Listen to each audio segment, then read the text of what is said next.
SDPI के platform से जो है मुझे कुछ कहने का मौका दिया गया, मैं सबका शुक्रगुजार हूँ। हमारी माएँ बहनें दोपहर की कड़ी धूप से, फिर तमाम अहबाब, नौजवान, बच्चे बच्चियाँ सब यहाँ पर बैनर तले जो है एक काले कानून की खिलाफ वर्जी के लिए, उसके विरोध के लिए खड़े हुए हैं।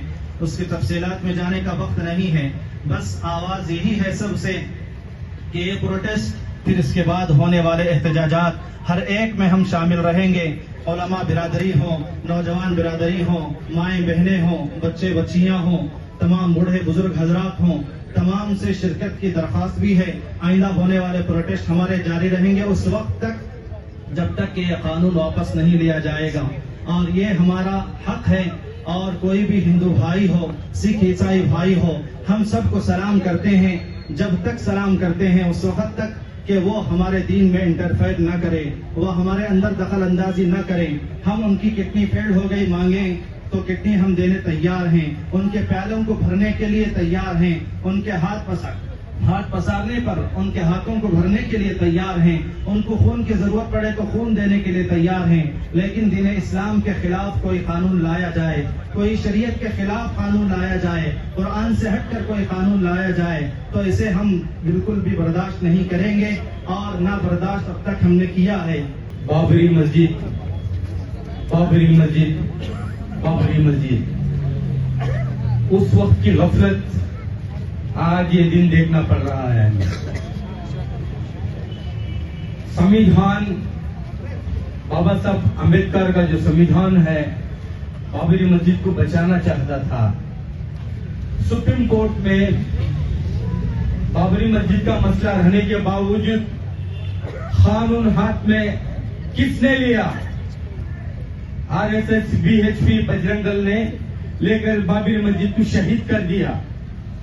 लेकिन हमें बाबा साहब के अम्बेडकर, बाबा साहब के कानून और संविधान की इज्जत करता है मुसलमान। उस वक्त कोर्ट हालात के ऊपर फैसला कर दिया, हम खामोश रह गए। वो खामोशी, आज हमारे ये हालात इस तरीके के हैं। लेकिन जो वक्फ का जो कानून है, ये मामूली कानून मत समझो। जो इन्होंने अमेंडमेंट बिल लाकर है, ये हमें तकलीफ देना नहीं, हमारे कौम के बेवा, यतीम और जो गुर्बत है हमारे कौम की, उसे रास्ते पे लाना चाह रहे हैं। लेकिन ये ये हालात जो हिंदुस्तान के अंदर आकर हैं, ये झूठ की बुनियाद पर, ये झूठों का सरदार झूठ बोल बोल बोल बोल कर, वक्त का डर बता बता कर, गैरों को अपने फेवर में लेकर, जो दूसरे हुकूमत जो खिलाफ हमारे हैं हुकूमत को साथ में लेकर, आंध्रा और जो बिहार जो वहां के, इनको साथ में लेकर आज जो मुसलमानों के सर से साया वफ का छीन चुके हैं ये लोग। लेकिन अल्लाह ताला बहुत बड़ा है, ना इंसाफी बेवा यतीमों के साथ में नहीं होगी, हमें भरोसा है। उस वक्त जब बाबरी मस्जिद शहीद होने के बाद राम मंदिर बने, मुसलमान खामोश रह गए। लेकिन हम लोग, जो हमारी खामोशी थी, कानून को इज्जत देकर हम खामोश रह गए।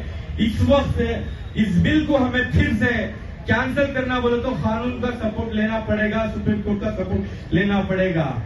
जब एक जो बाबरी मस्जिद शहीद होने के बाद राम मंदिर बनने के वक्त इसी एसडीपीआई ने बताया, हर हिंदुस्तान के कोने कोने में जाके बता रहे थे, हालात हिंदुस्तान के ऐसे आएंगे, हमारे कब्रिस्तान छीन लेंगे बोले, लेकिन कोई नहीं सुना। हमारे दरगाहें छीन लेंगे बोले, कोई नहीं सुने। लेकिन उस गफलत बातों पे कोई इदारा, कोई पार्टी, कोई हमदर्द पार्टी, कोई इदारा हमें समझा रहे, हमें समझदारी दे रहा है बोले तो उस पर गौर करना है। लेकिन हमारी सिफात ऐसी हो चुकी है, किसी को रहबर नहीं मानते हमें। आज इसी की गलतियों का जो हम लोग सजा पा रहे हैं। लेकिन इस जो बिल है, ये बिल इन लोगों को खबरों से डर हो चुका है, खबरों से डर रहे हैं। आप समझ रहे हैं ना, नागपुर के अंदर जो औरंगजेब रहमतुल्लाह अलैह की खबर से डर के हमारे कब्रिस्तान छीनने की कोशिश कर रहे हैं, अब भी हमें जिंदा हैं। लेकिन आज जो ये हालत है, अगर जो हम खामोश रह गए तो आसानी से ये इलीगल तरीके से बाबरी मस्जिद छीन लिए। अब ये ऐसा कानून बनाकर है, लीगल तरीके से हमारे मस्जिदें छीनेंगे, लीगल तरीके से हमारे दरबारें छीनेंगे, लीगल तरीके से हमारे इदारे छीनेंगे। जब पेपर मांगे तो हमारे पास दिखाने के लिए कुछ नहीं रहेगा। ये तुम्हारा नहीं बोलेगा, कोई राम सेना का आएगा, कोई VHP का आएगा, कोई बजरंग दल का आएगा। ये हमारे बाप दादा की जमीन है, ये वक्फ झूठे इसमें कब्जा कर लिए थे। यहाँ पे हमारी मंदिर थी, इस मस्जिद को तोड़ो, हम मंदिर बन लेंगे। बोले तो क्या जवाब देंगे हम लोग। लेकिन ये खामोश बैठने का वक्त नहीं है। ये सड़कों पर आकर हमें कानून हाथ में लेने का वक्त नहीं है। सड़कों पर आकर हम कानून साथ में लेने का वक्त है। अभी मौलाना ने, हमारे एजे साहब ने और सभी ने, अदनान साहब ने बताया कि हम शाहीन बाग हर जगह बनाएंगे। बोले तो हर एक घर का बच्चा हमें हद कर ले, कसम खा ले, हर घर से एक बच्चा निकलेगा। जब तक ये दिल का ये जो कानून, काला कानून हमारे पर मुसलत कर है, ये जब तक इस कानून को हम बर्खास्त नहीं करेंगे, जब तक ये कानून को हमें पार्लियामेंट से, हमें जो पार्लियामेंट से, संविधान से लड़कर हमें लेंगे, तब तक हम खामोश नहीं बैठेंगे। और दूसरी बात, ये हुकूमत है, ये हम चंद्रबाबू नायडू, आंध्र के मुसलमानों से अपील करता हूं मैं, चंद्रबाबू नायडू के जितने भी है उसे बाइकाट करो, बिहार के नीतीश कुमार के जितने भी ये है उसे बाइकाट करो और इनको इतना परेशान करो, इस हुकूमत को गिराए, इस हुकूमत फना हो जाए, इस हुकूमत गिर जाए। हमारी दुआ है और हमारी बदुआ भी है। लेकिन हमारा फर्ज बनता है, हर एक घर का फर्ज हम कसम का ले हद करेंगे इस रास्ते पे निकल के वक्फ के, जब तक ये कानून, काला कानून को फना और खत्म नहीं करते, हम पानी हमारा जो हमारे लिए जो हमारे लिए आराम हराम बना लेंगे। ये बीजेपी सरकार जिस दिन से आए हैं सत्ता पे, उनको मालूम नहीं हमारे मुसलमानों से क्या डर है। उन्हें NRC लाने की कोशिश किए, उन्हें CA लाने की कोशिश किए, उन्हें हिजाब नहीं पहनने की कोशिश किए। हम मुसलमान डरे क्या?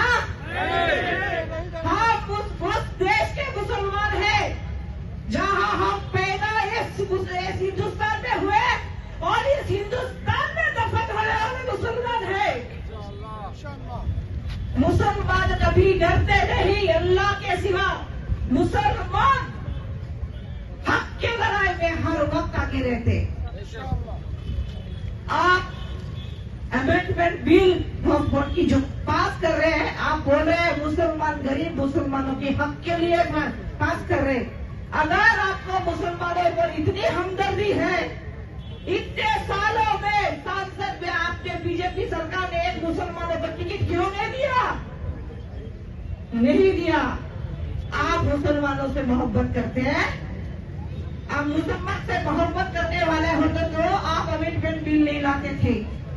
जिस दिन कोई भी प्रधानमंत्री, माननीय प्रधानमंत्री साहब को मैं बोलना चाहती हूँ, वो हिंदुस्तान के प्रधानमंत्री है, खाली कोई एक कौम के प्रधानमंत्री नहीं है। जिस दिन हमारे ये भूलो मत, बीजेपी सरकार हिंदुस्तान के मुसलमान आजादी के लड़ाई में अगर ब्रिटिश सरकार को धूल चटा सके तो रोज ज्यादा नहीं है, हम मुसलमान आपको भी धूल चटाएगा इंशाल्लाह। आप मुसलमानों की मोहब्बत देखे, आप मुसलमानों की सबर देखे हैं, आप मुसलमानों की गुस्सा नहीं देखे। खाली यही बात मैं बोलना चाहती हूँ कि अगर अमेंडमेंट बिल पास हुआ तो वो बिल हम वापस देंगे, सुप्रीम कोर्ट तक जाएंगे, ईंट से ईंट बना लेंगे, लेकिन अमेंडमेंट बिल हम पास नहीं होने देंगे। और हमारे कौम की बहुत कम लोग इधर जमा हुए हैं, बहुत जन डर रहे आवाज निकालने के लिए। आज अगर आप डर के घर के अंदर बैठा रहोगे तो एक दिन ऐसा देर नहीं है कि आपको आपके घर से निकाल के मारेगा। तो सभी मुसलमानों से गुजारिश है कि आप आपके तंजीम के सहारे आवाज दे, आवाज दो, आवाज दो। मैं ज्यादा कुछ नहीं बोलना चाहती हूँ क्योंकि टाइम की कमी है। बस इतना ही गुजारिश है हर मुसलमानों को, हर मुसलमान भाइयों बहनों को, बच्चे से लेके बूढ़े तक इस बिल की इसको वापस करने के लिए हमें सब आवाज उठाएंगे इंशाअल्लाह।